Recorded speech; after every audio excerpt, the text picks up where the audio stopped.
نحمدہ ونصلی ونسلم علی رسولہ الکریم اما بعد۔ سعید اسد صاحب کا 13واں کلپ بھی منظر عام پہ آ گیا، جس میں انہوں نے حسب عادت ایک طے شدہ موضوع سے جان چھڑانے کی پھر بھرپور کوشش فرمائی ہے۔ حالانکہ یہ پہلے کلپوں میں موضوع طے ہو چکا ہے کہ اعلی حضرت کا عقیدہ اور سعید اسد اور دیگر بریلوی حضرات کا عقیدہ جمیع ما کان و ما یکونوں کا علم محیط غیر اللہ کے لیے ماننا یہ کتاب و سنت کے خلاف ہے، اور اس میں مدعی ہوں اور سعید اسد صاحب سائل ہیں۔ میں حیران ہوں کہ خواہ ایک طے شدہ چیز جس کو وہ بار بار اپنا عقیدہ بھی کہہ رہے ہیں اور پھر بھی دفاع کرنے کی جرت نہیں کر رہے، تو دوسرا اہم اعلان میری طرف سے سعید اسد صاحب کے لیے اور سب سامعین کے لیے کہ شروع سے لے کے اب تک میں نے سعید اسد صاحب کی خدمت میں گزارش کی تھی کہ ہم مل بیٹھ کر آپ کے جامعہ امینیہ کے اندر ہم آ کر آپ سے شرائط مناظرہ کی جگہ اور تاریخ وغیرہ کا تعین کریں۔ سعید اسد صاحب نے کئی کلپ تو جواب ہی نہیں دیا، اتنا کہتے رہے جی ہم آپ کو بلائیں گے، اور پھر کئی کلپوں کے بعد یہ ارشاد فرمایا کہ مناظرہ کے لیے فلاں تاریخ میرے مدرسہ میں آ جائیں۔ حالانکہ ہر ذی شعور انسان جانتا ہے کہ پہلے جگہ محفوظ جگہ کا تعین ہونا چاہیے، پھر شرائط کا تقرر ہونا چاہیے، اور پھر مناظرہ کی تاریخ باہمی مشورہ سے ہونی چاہیے۔ لیکن انہوں نے شروع سے یہی پالیسی اختیار کی کہ کسی طریقہ سے اس مناظرہ سے جان چھوٹ جائے، نام بھی بن جائے اور مناظرہ بھی نہ کرنا پڑے۔ تو خیر بہرحال یہ سارے آپ پہلے کلپ سن لیں۔ چلتے ہوئے میں نے سعید اسد صاحب کو کئی کلپوں میں یہ 3 آپشن دیے کہ نمبر 1 غیر جانبدار جگہ، اس کا آپ کے نمائندے ہمارے نمائندے تقرر کر لیں محفوظ مکان، تاکہ مناظرہ امن و سلامتی کے ساتھ بہترین سنجیدہ انداز میں ہو سکے اور لوگوں کو حقائق کا علم ہو سکے۔ اس پر بھی انہوں نے ضد کی۔ پھر میں نے انہیں یہ آپشن دیا تھا کہ ہم سے تحریر لو، جگہ ہمارے ذمہ ہے، آپ کا خرچہ آپ کی فیس سب کچھ ہمارے ذمہ ہے، اور یا یہ نہیں کرتے تو کم از کم آپ ہمیں 4-5 باتوں کیا تحریری اسٹام دے، تو ہم اس اسٹام کے بعد جب شرائط طے ہو جائیں گی تو مناظرہ کی تاریخ کا اعلان مشورہ سے کریں گے۔ لیکن انہوں نے اپنی سابقہ روٹین پر قائم رہتے ہوئے، جیسے ماضی میں بھی اس طرح کی شو بازی کرتے رہے، انہوں نے یہ 3 آپشنوں میں سے کوئی آپشن بھی 13ویں کلپ تک طے نہیں کیا۔ اب میری طرف سے اعلان ہے کہ اگر سعید اسد صاحب مناظرہ کرنا چاہتی ہیں تو پنڈی میں ہم نے ایک محفوظ مکان کا تعین کر لیا، اور ہمارے ایک ساتھی کا نمبر آپ کے پاس موجود ہے، سید انظر شاہ صاحب کا۔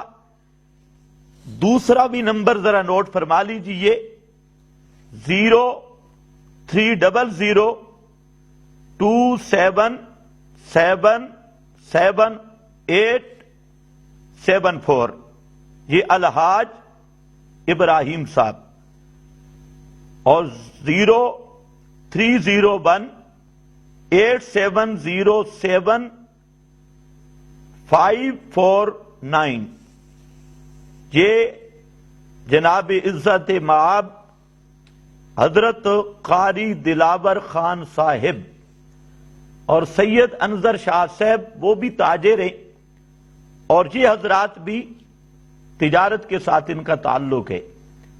تو یہ تین ہمارے نمائندے جن کا تعلق دکانداری تجارت کے ساتھ ہے، ان کے نمبر میں نے دیے آپ کو۔ مناظرہ پنڈی میں ہوگا، مکان محفوظ ہوگا، آپ اپنے نمائندے کا نمبر یا خود ان سے رابطہ فرما لیجئے۔ اگر آپ 5 تاریخ کا مناظرہ رکھنا چاہتے ہیں تب بھی آپ پنڈی میں تشریف لے آئیں، انشاءاللہ ہم آپ کا انتظار کریں گے۔ اور مناظرہ 6 گھنٹے ہوگا، 10 بجے صبح شروع ہوگا۔ اگر آپ 5 تاریخ پہ پکے ہیں یا تاریخ بدلنا چاہتے ہیں، ہماری طرف سے آپ کی دی ہوئی تاریخ اسی پر اگر آپ آنا چاہیں ہمیں اطلاع کریں۔ 10 بجے شروع ہوگا مناظرہ، 1 بجے نماز ہوگی، درمیان میں کچھ وقفہ ہوگا، اور پھر انشاءاللہ 3 گھنٹے تک مناظرہ جاری رہے گا، نماز کا درمیان میں وقفہ کر کے۔ موضوع متعین ہے، اب اس میں خواہ ادھر ادھر بھاگنے کی ضرورت نہیں۔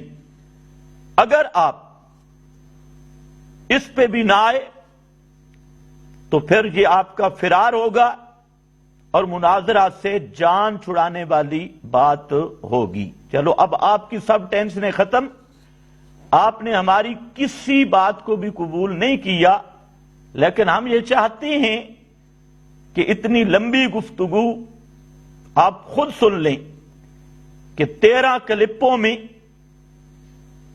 آپ کے ساتھ کیا ہوا یہ سامعین فیصلہ کریں گے۔ آپ ہر میدان میں لاجواب ہو چکے ہیں۔ ان 13 کلپوں میں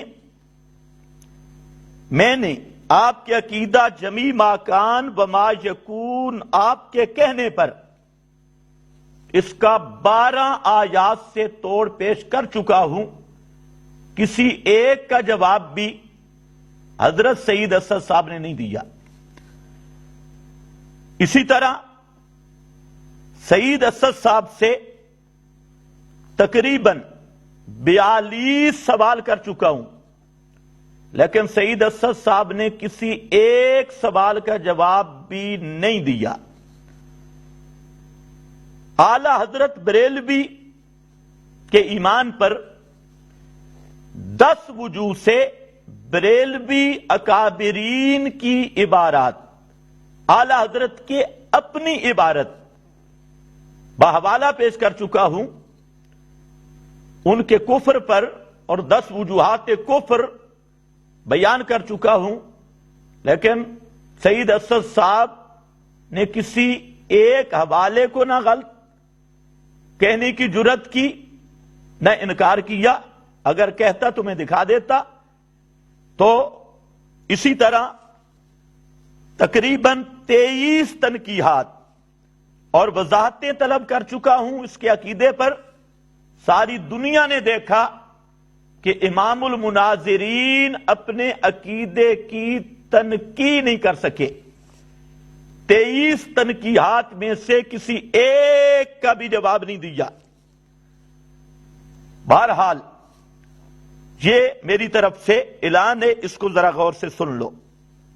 اب اس کے بعد میں متوجہ ہوتا ہوں سید اسد صاحب کا 13واں کلپ، جس میں انہوں نے چند ارشادات فرمائے، تو ہماری معروضات پیش خدمت نمبر 1، سعید اسد صاحب میرے متعلق کہتے ہیں کہ انہوں نے آخر کار غیب کی 2 قسمیں کی۔ اسد صاحب اتنا منہ بھر کے جھوٹ نہیں بولنا چاہیے، آپ میرا کلپ سنیں۔ میں نے غیب کی 2 قسمیں نہیں کی، میں نے غیب کے 2 معنی بتلائے کہ ایک غیب کا اصطلاحی معنی، دوسرا غیب کا لغوی معنی، اور اس پر میں نے مثال دی صلاۃ، کہ صلاۃ کا لغوی معنی تحریک الصلابین اور اصطلاحی معنی ارکان مخصوصہ جو مسلمان ادا کرتے ہیں۔ تو اب سعید اسد صاحب کیا کہیں گے کہ صلاتیں 2 بن گئی، نمازیں 2 ہو گئی، 2 قسمیں ہو گئی؟ زندہ باد امام المناظرین۔ آپ کو اتنا نہیں پتا کہ ایک لفظ کے لغوی یا اصطلاحی 2 معنی بیان کرنا اور کسی چیز کی 2 قسموں کا ہونا۔ آپ کہتے ہیں میں نے 2 معنی بیان کیے، مفہوم بیان کیے، اور آپ کہتے ہیں جی غیب کی 2 قسمیں مان لی۔ واہ جی واہ، ایسی ہوتی ہے امانت اور ایسے ہوتے ہیں علم کے دریا۔ نمبر 2، اچھا اس پر بھی میں نے آپ کو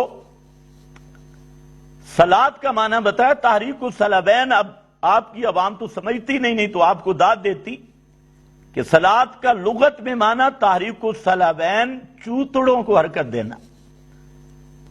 چلو اس کو اس طرح کر لو، ورزش کرنا، اس میں بھی ہو جاتی ہے۔ تو آپ میرا خیال ہے جب رات کو گھر تشریف لے جاتے ہیں اور شب باشی فرماتے ہیں تو آپ یہی کہتے ہوں گے کہ چلو جی نماز ہو گئی، چلو لغوی صحیح، تو آپ کی باجماعت ہو جاتی ہے۔ خدا تمہیں ہدایت دے۔ حج کا لغوی معنی ہوتا ہے قصد المہم، کسی اہم چیز کا ارادہ کرنا، قصد کرنا۔ اب کسی عام چیز کا آپ ارادہ کرتے ہوں یا کوئی آدمی کوئی ارادہ کرے تو وہ کیا کہے گا کہ میں لغوی حاجی بن گیا ہوں۔ حاجی تو بن گیا اگرچہ لغوی صحیح۔ واہ جی واہ، کیا بات ہے۔ اسی طرح صوم کا معنی ہے رکنا لغت میں، اور اصطلاح میں معروف جو روزہ ہم رکھتے ہیں، لیکن صوم کا لغت میں معنی رکنا ہے۔ تو میرا خیال ہے آپ اسی پہ عمل کرتے ہوں گے۔ 2-3 منٹ رک گئے تو آپ کہتے ہوں گے میرا روزہ تو ہو گیا ہے، چلو لغوی صحیح، اگرچہ لغوی صحیح تو میرا روزہ ہو گیا۔ رسول کا لغوی معنی ہے قاصد، پیغام دینے والا۔ تو میرا خیال تو یہ ہے کہ جیسے آپ کی تحقیق ہے ماشاءاللہ، اور لغوی معنی اور اصطلاحی معنی کا آپ فرق بیان کرتے ہیں اور تلبیس اور گڑبڑ کرتے ہیں، تو کوئی آدمی بھی تجھے پیغام دے تو آپ کہتے ہوں گے، اس کا کلمہ پڑھنا شروع کر دیتے ہوں گے اور اسے رسول اللہ ماننا شروع کر دیتے ہوں گے، چلو لغوی طور پہ صحیح، یوں کہہ کر۔ تو خیر، یہ پہلا حضرت جی آپ کا بہت بڑا جھوٹ ہے، سفید جھوٹ، کہ آپ قسموں اور غیب کے 2 معنوں کا فرق بھی نہیں کر سکے۔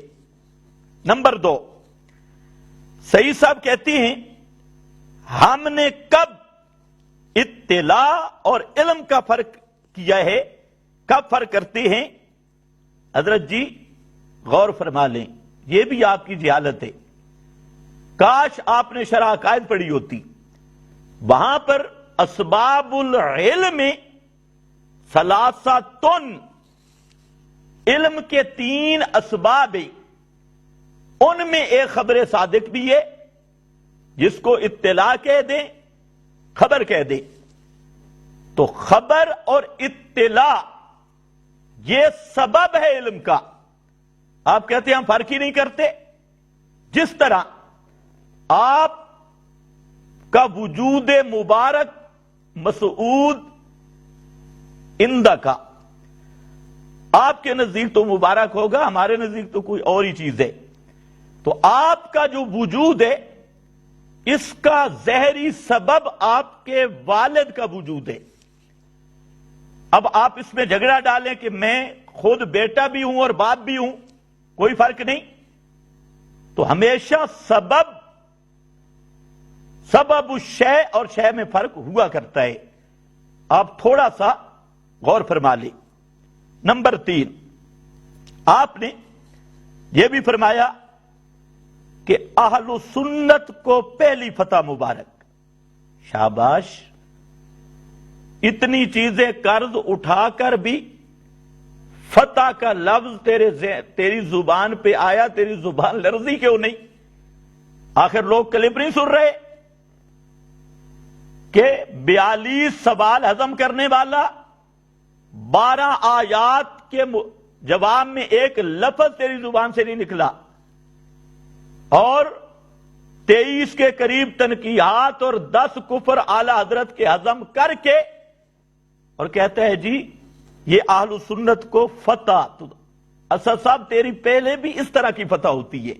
اب ہمیں اندازہ ہوا ہے کہ آپ کہہ رہے تھے میں منجی ٹھوکی، یہ بھی تیرے اعلی حضرت دی زبان ہے۔ اعلی حضرت بھی ایسی خوبصورت زبان ان کی کتابوں میں موجود ہے، وہ وقت آیا تمہیں دکھاؤں گا، لیکن ذرا خیال کر تو تیری منجی پوری نہیں ٹھوکی گئی، انج ٹھوکیے کہ ہن پیچھے نکلن دی راہ بھی کوئی نہیں یا۔ خیر، تو جہاں پر 2 باتیں عرض کروں گا۔ پہلی بات، اچھا آپ نے کہا کیا اہل سنت کو پہلی فتح مبارک، کہ انہوں نے لغوی اعتبار سے ہی صحیح علم غیب تسلیم کر لیا۔ سید اسد صاحب یہ بھی سفید جھوٹ ہے، جس طرح آپ کی داڑھی کے بال سفید ہیں اسی طرح یہ جھوٹ بھی بالکل چٹا سفید جھوٹ۔ آپ پورے کلپ سے ذرا نکالیں یہ بات۔ میں نے 2 باتیں کی تھی۔ میں نے ایک بات یہ کی تھی کہ علم الغیب قرآن و سنت کی اصطلاح میں اللہ رب العزت کا خاصہ ہے، اور مخلوق کی کوئی ہستی اس میں شریک نہیں۔ اور قرآن کریم کی اصطلاح میں علوم نبوت کے لیے اطلاع علی الغیب اور انباء الغیب کا لفظ استعمال ہوا۔ میں اب بھی کہہ رہا ہوں اور پوری جرت کے ساتھ تجھے چیلنج کر رہا ہوں کہ قرآن اور سنت میں سے ایک نص لائیے، ایک نص سری لائیے جس میں علم الغیب، چلو عطائی، علم الغیب عطائی کے لفظ کی صراحت ہو نبی کریم علیہ السلام کے لیے یا کسی پیغمبر کے لیے، پیش کیجئے مولوی صاحب 10 لاکھ روپے انعام دوں گا۔ لاؤ۔ دوسری بات میں نے یہ کی تھی کہ بعض علماء نے، بعض حضرات نے اطلاع علی الغیب اور انباء الغیب پر لغوی طور پر بعض علوم غیبیہ، بعض علم غیب، اس طرح کی تعبیر کی ہے۔ میں نے آپ کو بعض حضرات کی تعبیر بتلائی کہ انہوں نے یہ تعبیر اختیار کی ہے، اور آپ پہلے کہہ چکے ہیں لا مناقشۃ فی الاصطلاح، تو وہ ان کی تعبیر ہے۔ تو یہ ان حضرات علماء کی عبارات کی توجیہ ہے۔ اب آپ اتنا نہیں سمجھ سکتے کہ عبارات کی توجیہ بیان کرنا خود اس تعبیر کو تسلیم کرنا ہوتا ہے؟ جان بوجھ کے تلبیس کرتے ہیں یا بالکل اوپر والی منزل خالی ہو چکی ہے؟ اور آپ نے یہ بھی فرمایا اہل سنت کو فتح مبارک ہو۔ سید اسد صاحب بات ذہن نشین رہے کہ اہل سنت حقیقی اللہ کے فضل سے ہم میں، آپ اہل سنت نہیں اہل البدع ہیں۔ چلو ناراض نہ ہونا، آپ اپنے ہر کام کو بدعت حسنہ کہتے ہیں کہ نہیں کہتے؟ چلو سونے بدتی، اس لیے اپنے آپ کو اہل سنت مت کہلوائیے۔ اگر آپ اہل سنت ہیں تو پھر آؤ اہل سنت کے اس طالب علم کی دعوت قبول کرو۔ میں آپ کو کہتا ہوں، یہ جو آپ نے چکر چلایا کہ علم غیب ذاتی، علم غیب عطائی، اہل سنت کی تعریف کر کس کو کہتے ہیں؟ ما انا علیہ و اصحابی۔ آپ یہی تقسیم نبی کریم صلی اللہ علیہ وسلم سے اور پیغمبر کریم کے صحابہ سے صحیح سند، قطعی سند کے ساتھ پیش کیجئے کہ انہوں نے علم غیب ذاتی، علم غیب عطائی کی یہ تقسیم کی ہو۔ لائیے مولوی سعید اسد صاحب اگر لا سکتے ہیں، لیکن مرتے مر جائیں گے، کبھی بھی کوئی حوالہ پیش نہیں کر سکتے۔ تو جب صحابہ کی اصطلاح تم نے چھوڑی، صحابہ کا مذہب تم نے چھوڑا، صحابہ کا عمل تم نے چھوڑا، تو تم اہل سنت نہیں، اہل سنت ہم ہیں، ما انا علیہ و اصحابی کے منہج پہ چلنے والے اللہ کے فضل سے ہم ہیں۔ دوسری اور سونے بیتی۔ نمبر 4، آپ نے کہا ہے کہ ہم نے علم غیب عطائی کو کب اطلاع کے مقابل سمجھائے؟ ماشاءاللہ، کلپ نامہ 10واں 11واں 12واں، یہ آپ ذرا اپنا سن لیں۔ آپ نے کیا جھگڑا ڈالا اور کس پہ مصر رہے کہ اطلاع غیب نہیں جی، بکروی صاحب اطلاع غیب کہتی ہیں، انباء الغیب کہتی ہیں، علم غیب کیوں نہیں کہتے؟ آپ ان 3 کلپوں میں اڑے رہے کہ علم غیب کا لفظ ہے جی، اطلاع نہیں، انباء نہیں۔ اگر ایک ہی چیز تھی تو ان 3 کلپوں میں یہ جھگڑا کیوں ڈالا اور 3 کلپ پھر کیے کیوں، اور اس پہ پھر روتے کیوں رہے کہ اطلاع کی بات نہیں جی، انباء الغیب نہیں جی، یہ تو وہ کہتی ہیں، اور علم غیب عطائی کہیں۔ اگر فرق نہیں تھا تو مولوی صاحب پھر یہ 3 کلپ ایسے کھچ لگاتے رہے، کچھ خوف خدا کیجیے۔ 3 کلپوں تک رو کر اب کہتے ہیں کب ہم نے فرق کیا، کب مقابل سمجھا، تو مقابل نہیں سمجھا تھا تو پھر یہ 3 کلپ جھگڑا کیوں ڈالا؟ انباء الغیب، اطلاع الغیب۔ میں نے 7ویں کلم میں اپنے عقیدے کی 3 شکیں بیان کر دی تھی، لیکن آپ نے وہی پانی میں مدانی پھیرتے رہے۔ پھر آپ نے کہا یہ تو اب آپ جب فن سے نا، عوام تو نہیں سمجھ سکتی، میں نے آپ کو کہا کہ آپ آیت کا ذرا ترجمہ کریں، آپ بھی سمجھ گئے کہ دعویٰ میں کرتا ہوں علم غیب عطائی کا، اور میں جھگڑا ڈال رہا ہوں کہ علم غیب، اطلاع الغیب نہ، انباء الغیب نہ، علم غیب۔ اور جب ترجمہ کروں گا تو عوام سمجھ جائے گی کہ دعویٰ مولوی صاحب کا علم غیب کا تھا، اور جو آیت 12 کلپوں میں پڑی وہ اطلاع الغیب کی ہے۔ تو آپ کے یہ سارا بھانڈا الٹنے والا تھا، اس لیے آپ نے ڈر کر اب پھر یو ٹرن لیا، 3 کلپ جھگڑا ڈال کے کہتے ہیں جی علم الغیب عطائی اور اطلاع الغیب کو ہم نے کب مقابل سمجھا۔ اب کلپ سننے والے انشاءاللہ آپ کی اس ذہنی حالت پر محظوظ ہوں گے۔ اس کے ساتھ آپ نے یہ بھی کہا کہ میرے متعلق کہا کہ ہم پر جھوٹا الزام لگاتے ہو کہ نبی کریم علیہ السلام کے لیے صفت غیب دانی ماننے کا، تصرف غیب دانی جس میں اللہ تعالیٰ کی اطلاع کی اتحادی نہیں رہتی، یہ بکروی صاحب نے جھوٹ بولا۔ ماشاءاللہ سعید صاحب، جھوٹ بولنا آپ کے گروہ کی عادت ہے۔ اس موضوع پر بھی اگر مناظرہ رکھنا چاہتا ہے، 1-2 کلم میرا خیال ہے اس موضوع پہ بھی ہو جائیں، میں آپ کو بتاؤں کہ تم نے جھوٹ کیسے بولے، لیکن بات ذہن نشین رہے۔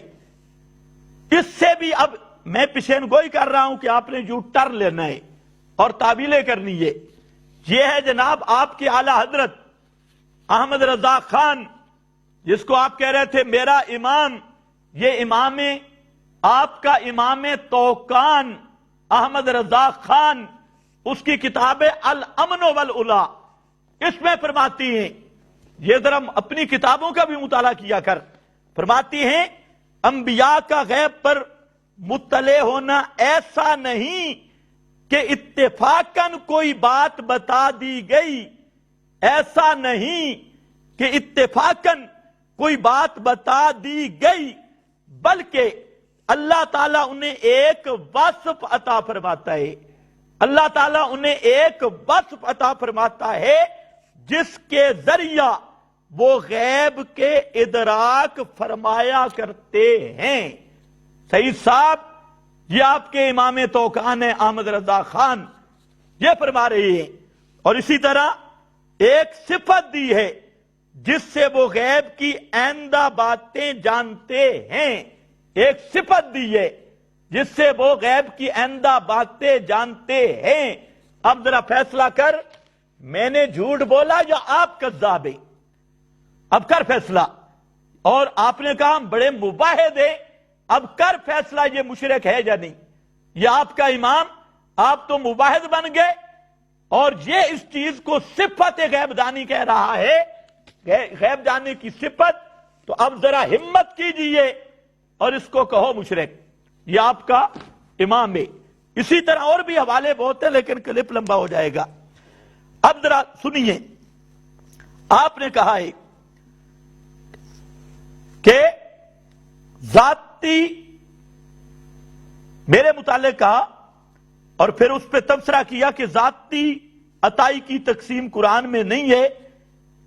تو سنیے، میں آپ کو تقسیم دکھاتا ہوں. اس پر آپ نے پڑھا ھذا عطاؤنا.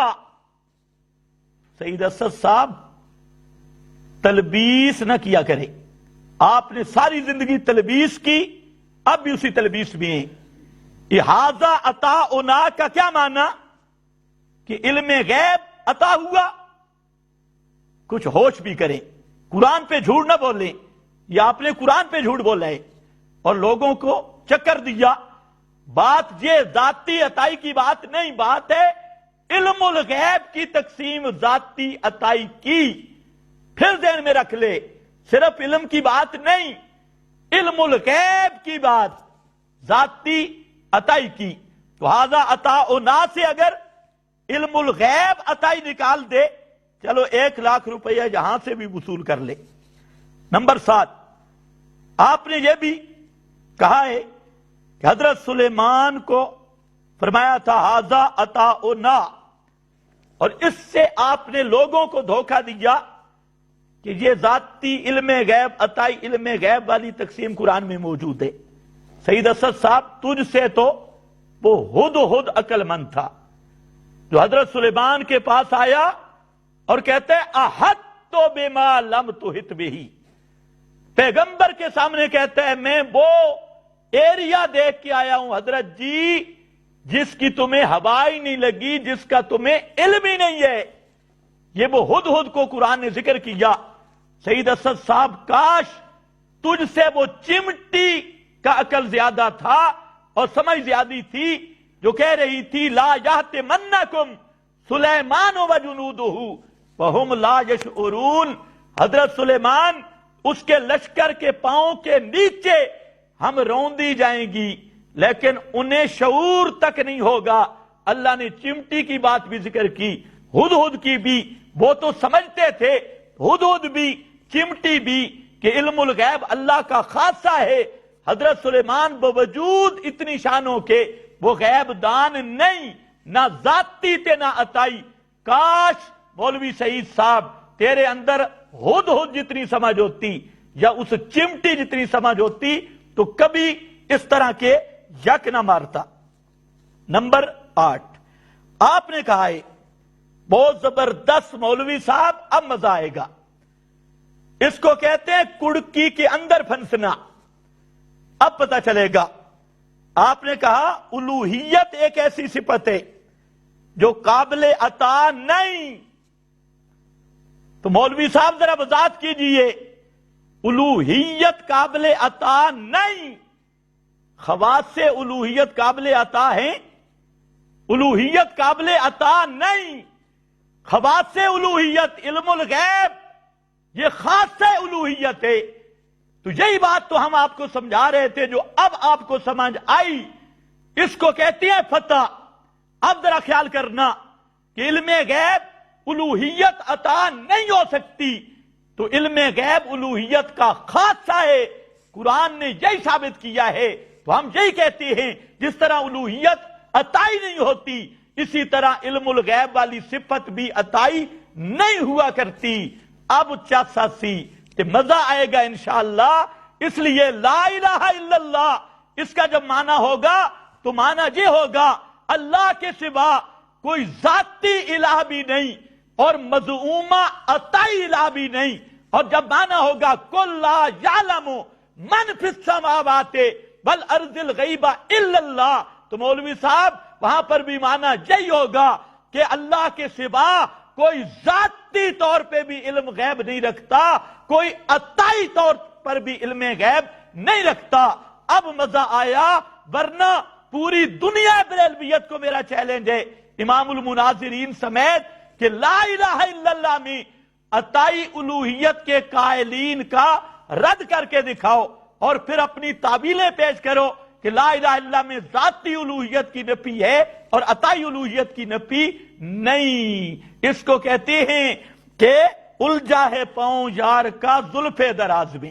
اب میں دیکھوں گا کہ خواص الوہیت آپ کس طرح مخلوق میں مانتی. اور سید اسد صاحب یہ تھوڑا سا میں نے گرمی کی، آپ کی باتیں جو تھی نا آپ نے ابتدا کی ہے، آپ نے جو الفاظ استعمال کیے دوبارہ کلپ سنیں. خیر اب دیکھیں، ایک بات آپ مہربانی فرما دیں، آئندہ کلم میں الوہیت کا معنی بھی بیان کر دیں، لیکن عربی میں نہیں، فارسی میں بھی نہیں. الہ کا معنی اپنی بولی میں ذرا کرنا، اور الوہیت کے خواص بھی بیان کر دینا، اور یہ بھی بتانا کہ مشرکین عرب یا عیسائی وہ کس قسم کی الوہیت مانتے ہیں اور قرآن نے ان کی کس طرح تردید کی ہے. اگر یہ بتا دیں تو انشاءاللہ مسئلہ آسان ہو جائے گا. نمبر 9، آپ نے 12ویں کلم میں آیت پڑھی، 12 کلپوں تک آیت پڑھی تھی، اور میں نے آپ کو ترجمے کی گزارش کی تو ماشاءاللہ آپ نے ترجمہ بھی فرمایا ہے اور کئی رنگ لگائے ہیں ترجمہ میں بھی. اب ذرا غور سے سننا. آپ نے جہاں پر چند جھوٹ ارشاد فرمائے، اور وہ بھی حیرانگی کی بات یہ ہے کہ زبان میں قرآن اور اسی زبان سے فی الفور جھوٹ، یہ ہوتی ہے مہر جباریت کی علامت. اب ذرا غور فرمائیں. ایک تو آپ نے آیت بھی غلط تلاوت فرمائی. آپ نے پڑھا من رسولہ، یہاں جو من نون کا ادغام ہے نا را میں، یہ واجب ہے، یہ کسی صرف والے طالب علم سے پوچھ لیجئے. من رسولہ. اس کے بعد آپ نے کہا کہ سنیے، ترجمہ کرنے لگا ہوں، ترجمہ کر رہا ہوں. اب ذرا خیال کرو، سنیے لگا ترجمہ کرنے، یہ کہہ کر آپ نے بغوی کا حوالہ دیا. سید اسد صاحب کچھ خوف خدا نہیں، یہ بغوی یہ ترجمہ ہے قرآن کا، کیوں لوگوں کو دھوکہ دیتی ہو؟ نام ترجمے کا کرتی ہو، اور حوالہ آپ نے بغوی کے ایک تفسیر کے ٹکڑے کا پیش کیا. میں حیرانگی ہے تم پہ، یا تو تجھے ترجمہ اور تفسیر کا فرق ہی نہیں پتا، اگر پتا ہے تو بہت بڑی جسارت کی اور بہت بڑی تلبیس اور سفید جھوٹ بولا ہے. ترجمے کے نام پر آپ نے ٹکڑا تفسیر کا پیش کیا، اور پھر آپ نے جو تفسیر کا ٹکڑا پیش کیا اس پر بھی ماشاءاللہ کئی جھوٹ ارشاد فرمائے. اب ذرا سنیں، اور آپ میں جرات ہو تو میری بات کا جواب دینا. آپ نے کئی جھوٹ ارشاد فرمائے. آپ نے یہ پڑھا، عبارت یہ پڑھی لِأَنَّهُ لَا يَعْلَمُ الْغَيْبَ أَحَدٌ غَيْرُ اللَّهِ۔ آگے آپ نے جو پڑھی میں اس طرح پڑھ رہا ہوں، فَيُطْلِعُهُ عَلَى بَعْضِ عِلْمِ الْغَيْبِ، اس پر آپ نے کہا امام بغوی ترجمہ کرتے ہیں۔ صد افسوس، یہ لِأَنَّهُ لَا يَعْلَمُ الْغَيْبَ أَحَدٌ غَيْرُ اللَّهِ، یہ کس لفظ کا ترجمہ ہے؟ سعید اسد صاحب یہ ترجمہ ہے لِأَنَّهُ، کچھ خوف خدا کیجیے، قرآن پہ تو جھوٹ نہ بولو۔ اور اسی لیے میں نے کہا ذرا ترجمہ کر، آگے دیکھیے ہوتا ہے کیا۔ اس کے بعد آپ نے اور جھوٹ ارشاد فرمایا، آپ نے بغوی کی عبارت کا یہ ترجمہ کیا کہ اللہ تعالی کے علاوہ کوئی بھی غیب نہیں جانتا ذاتی۔ یہ ذاتی کا لفظ ہے بغوی کی عبارت بھی۔ جس طرح قرآن پہ جھوٹ بولتے ہو، مفسرین پہ بھی جھوٹ بولا، اگر یہ ذاتی کا لفظ اس مقام پہ بغوی سے دکھا دے، خدا کی قسم 1,00,000 روپیہ انعام ہے، لیکن مر جائے گا اور کبھی نہیں دکھائے گا۔ پھر آپ نے آگے ڈنڈی ماری اور جھوٹ بولا ترجمے پر۔ آپ کو تو ویسے امام المحرفین کہنا چاہیے۔ آپ نے کیا کیا مانا کہ جس کو مگر اللہ تعالی علم غیب عطا فرمانے کے لیے چن لیتا ہے اپنے رسولوں میں سے۔ صحیح صاحب، یہ کس لفظ کا آپ نے مانا کیا کہ اللہ تعالی علم غیب عطا فرمانے کے لیے چن لیتا ہے؟ کس لفظ کا مانا کیا؟ ولیکن کا، یجتبی کا، من کا، رسول ہی کا، اور کچھ خوف خدا کر۔ اتنا جھوٹا کذاب محرف آپ میں جرات ہے، تو یہ جو آپ نے ڈنڈی ماری اس ترجمے میں کہ غیب عطا علم غیب، بعض غیب عطا، جس کو چاہتا ہے پھر اپنے رسولوں میں سے جس کو چاہتا ہے پھر اس کو، مگر اللہ تعالیٰ علم غیب عطا فرمانے کے لیے چن لیتا ہے اپنے رسولوں میں سے۔ یہ بھی آپ نے جھوٹ ارشاد فرمایا۔ ابھی میں انشاءاللہ آپ کے بریلوی عالم کا ترجمہ پڑھوں گا، پتہ چل جائے گا۔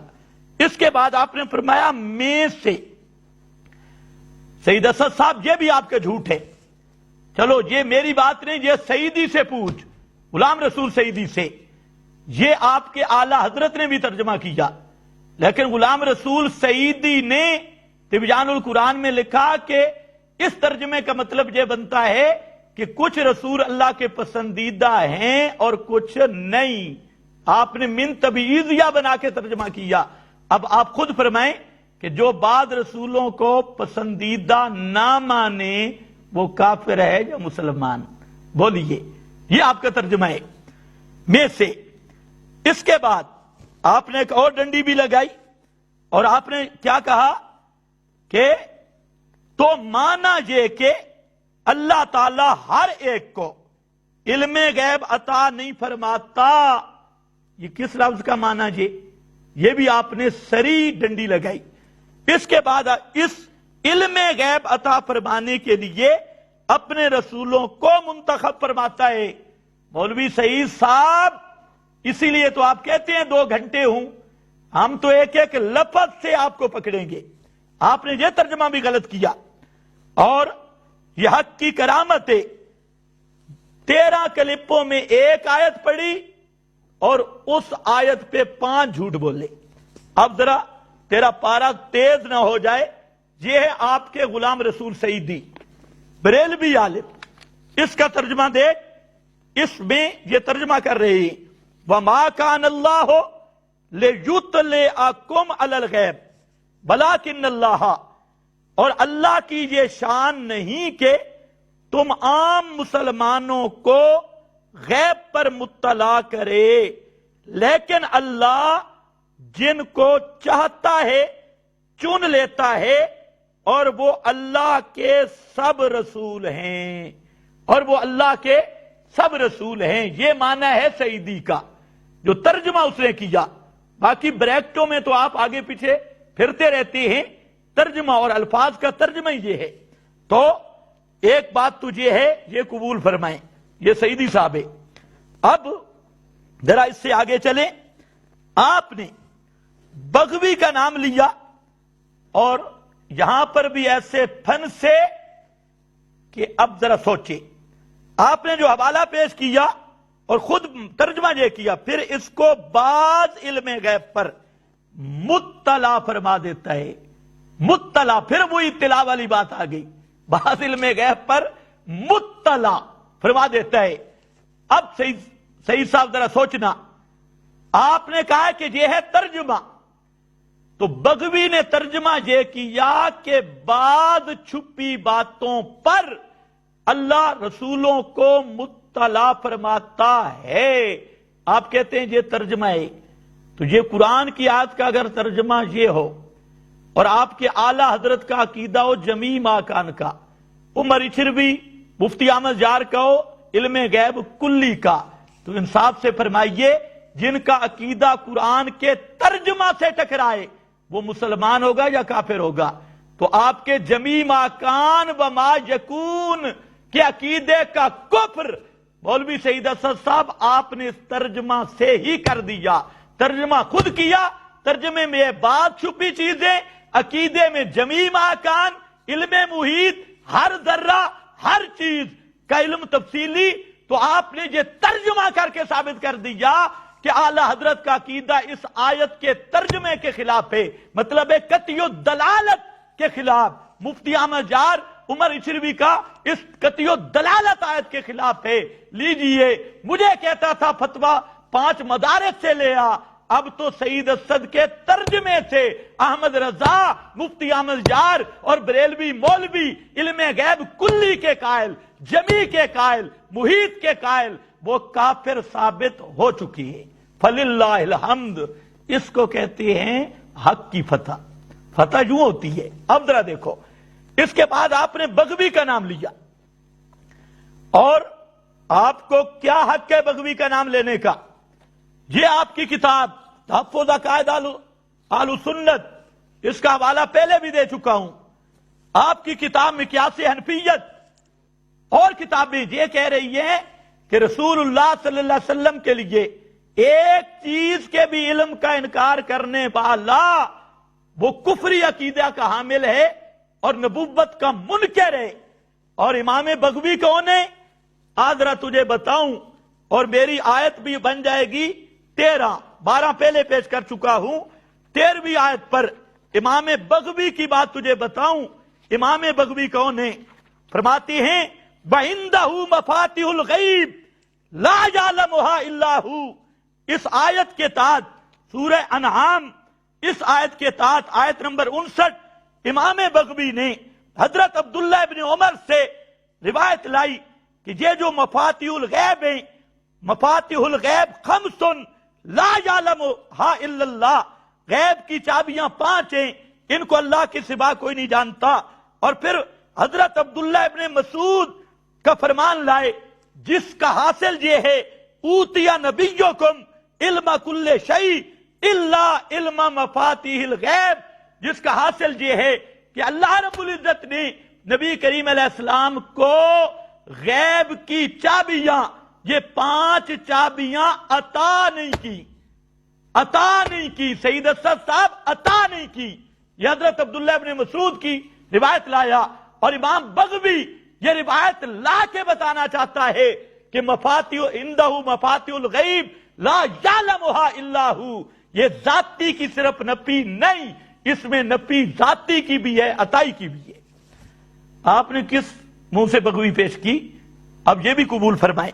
اس کے ساتھ آپ نے آگے چل کر چند شگوفے بھی چھوڑے کہ مناظرہ جی 6 گھنٹے، ایک چند منٹوں میں بھی ہو سکتا ہے نسکتی، چند منٹوں میں بھی نسکتی بیان ہو سکتی ہے، اس میں کوئی شک نہیں، لیکن مناظرہ ہو آپ جیسے مکابر کے ساتھ اور ضدی کے ساتھ، تو وہاں صرف آیات ہم نے پیش نہیں کرنی، وہاں آپ کا آپریشن بھی کرنا ہے اور آپ کا دماغی توازن بھی سیٹ کرنا ہے کہ آپ جس طرح یہ تلویز کرتے ہیں، وہاں تو 1 دوڑی 2 تے 2 دوڑی 4 ہوتی، وہاں پر میں دیکھوں گا کہ منجیاں کنج ٹھکی دین، تیرا تو میرا خیال ہے کام ہی ہے پرانا منجیاں دا کاروبار کرنا تے چارپائیاں دیاں لکڑیاں چرامنا، لگدا انج ہی ہے کہ ساری چارپائیاں دیاں لکڑیاں تو ہی چراندا رہی ہے۔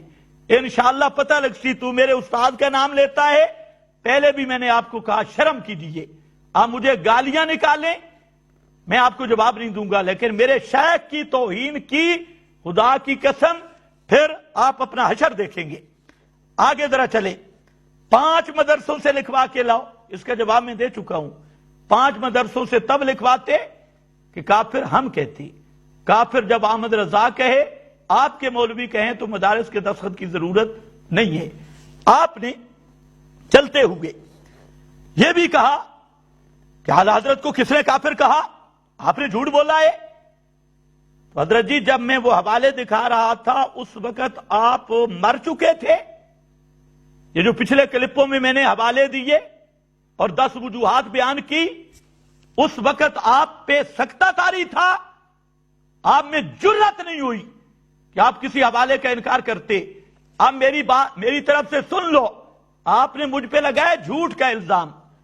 اب انشاءاللہ العزیز یہ جمی ما کان ما یکون کے علم محیط پر مناظرہ سے پہلے، مناظرہ اسی پہ ہوگا لیکن اس سے پہلے ان 10 وجوہات کا آپ کو جواب دینا پڑے گا، اور آپ کو میں پورے اس کو گفتگو کہہ لے جو بھی ہے، اور وہ 42 سوال کا جواب بھی دینا ہوگا۔ آپ کو چھوڑیں گے نہیں۔ آپ کہتے ہیں جی موقع نہیں ہے، ہر بات ہر وقت نہیں کہی جاتی، تو یہ مناظرہ سے پہلے یہ قرض اتارنا ہوگا اور پھر انشاءاللہ مناظرہ ہوگا۔ آپ نے مفتی شفیع صاحب رحمہ اللہ کی ایک مجمل سی عبارت سے بھی دھوکہ دیا ہے۔ یہ ابھی کلپ لمبا ہو رہا ہے، ورنہ مفتی شفیع صاحب رحمہ اللہ کی مفصل عبارتیں موجود ہیں، یہ آپ دیکھ لیں۔ جن غیبات کا علم حضرت صلی اللہ علیہ وسلم کو حاصل ہوا وہ اللہ تعالیٰ کی طرف سے بطور وحی دیا گیا تھا، اس لیے وہ علم غیب کی تعریف میں شامل نہیں۔ یہ معرف القرآن ہے، اور یہ صفحہ 53 ہے اور جلد اس کی 7 ہے۔ اسی طرح آپ کی خوشخبری کے لیے آپ کہہ رہے تھے مدارس سے دستخط کرا لاؤ، فلاں کرا لاؤ، اس کے لیے بھی ایک عبارت ذرا سن لیں۔ مفتی محمد شفیع صاحب رحمہ اللہ کی، یہ معرف القرآن ہے اور صفحہ اس کا 248 ہے۔ اس میں مفتی شفیع صاحب رحمہ اللہ کی بہترین عبارت فرماتی ہیں، امور غیب پر کسی کو مطلع کر دیا جائے تو وہ علم غیب نہیں۔ یہ پورا عنوان ہے، علم غیب نہیں۔ سید اسد صاحب، یہ مفتی شفیع صاحب آگے یہ پوری بات کر رہے ہیں کہ جو انبیاء کو دی گئی ہیں، جن کو خود قرآن کریم نے کئی جگہ انباء الغیب کے لفظ سے تعبیر فرمایا، من انباء الغیب وغیرہ، یہ پوری بحث مفتی صاحب نے کی ہے۔ کیوں مبہم عبارتوں سے لوگوں کو دھوکہ دیتے ہو؟ یہ آپ کے پیر ہیں، پیر مہر علی شاہ، ان کا انشاءاللہ مفصل حوالہ آئے گا۔ کہتے ہیں مگر جو خبر پیغمبر دیتے ہیں وہ یا تو بذریعہ وحی حاصل ہوتی ہے، اللہ تعالیٰ اس کا علم ضروری نبی کے اندر پیدا فرما دیتے ہیں، یا نبی کی حس پر حوادث کا انکشاف فرما دیتے ہیں، تو یہ علم غیب میں داخل نہیں، یہ علم غیب میں داخل نہیں۔ یہ پیر مہر علی شاہ ہے، اس پر 45 حوالہ اور بھی ہے۔ آپ تو بیچارے 4 حوالے وہ چھپا کے رکھے ہوئے، بھئی مناظرہ ہوگا تو میں پیش کروں گا، ہمارے پاس تھوک کا حساب ہے۔ آپ نے حضرت تھانوی کی عبارت بھی پیش کی، اور آپ نے بددیانتی کی ہے ملفوظات والی عبارت بھی۔ اگلا لین ذرا اگلے کلم میں پڑھیں، اور پھر انشاءاللہ العزیز اس کا میں ایسا جواب دوں گا جیسے مطلع تے مطلع، اس نے تجھے ایسے الٹا کر دیا تو حضرت تھانوی کی عبارت کا بھی جواب آئے گا اور دنیا دیکھے گی، لیکن آئے گا اپنے مقام پہ۔ ابھی آپ کو اس بات سے نکلنے کوئی بھی نہیں دیتا۔ آپ نے کہا جی حاجی امداد اللہ مہاجر مکی رحمت اللہ علیہ، تو اعلیٰ حضرت کا فتویٰ یاد ہے عرفان شریعت کا کہ جو دیوبندی علماء کو کافر نہ سمجھے وہ بھی کافر۔ تو حاجی امداد اللہ صاحب تو ان سب کے پیر رہے. وہ کافر اگر حاجی امداد اللہ صاحب نے ان حضرات کو کہیں کافر کہا ہے تو پیش کر. حضرت تھانوی، حضرت گنگوئی اور اعلی حضرت کا فتویٰ ہے جو دیوبندیوں کو مسلمان سمجھے وہ کافر، تو اعلی حضرت کے فتوے کے مطابق حاجی امداد اللہ صاحب کافر ہو گئے، اور آپ نے ان کو رحمت اللہ علیہ کہا تو اعلی حضرت کے فتوے سے آپ 5ویں دفعہ کافر ہو گئے. اب ذرا خیال کرنا، یہ بھی اعلی حضرت کا یہ انعام بھی وصول کر. پھر آخری بات سن، مسائل اعتقادیہ میں سید اسد صاحب قرآن و سنت، کتاب و سنت، میں نے آپ کو کوئی کتابڑی نہیں اٹھانے دینی، یا اہل سنت کے اصول سے ثابت کرنا ہوگا. عقائد کے باب میں کتاب و سنت، نصوص و کتاب و سنت، صحابہ، ائمہ متقدمین اور مفسرین کی بھی وہ مسلمہ مفسرین، تجھے سابی شابی تے حقی شکی کی طرف نہیں جانے دوں گا. مسلم مفسرین، اور وہ بھی جو آیت کا معنی بیان کریں گے، کسی مفسر کی ذاتی رائے یا تفردات اس کی طرف بھی نہیں جانے دوں گا. اہل سنت کے جو اصول متقرر شدہ ہیں اصول میں، اس کے مطابق مناظرہ ہوگا. 5 تاریخ کو ذوق ہے، آئیے پنڈی میں ہم آپ کی مہمان نوازی کریں گے اور آپ کو اچھا کھلائیں گے اور بہترین بکرے چھترے کھلائیں گے، پٹھانوں والی روٹی دیں گے اور اچھی روٹی دیں گے آپ کو، آپ کی ہر طرح لحاظ بھی رکھیں گے. وآخر دعوانا ان الحمدللہ رب العالمین.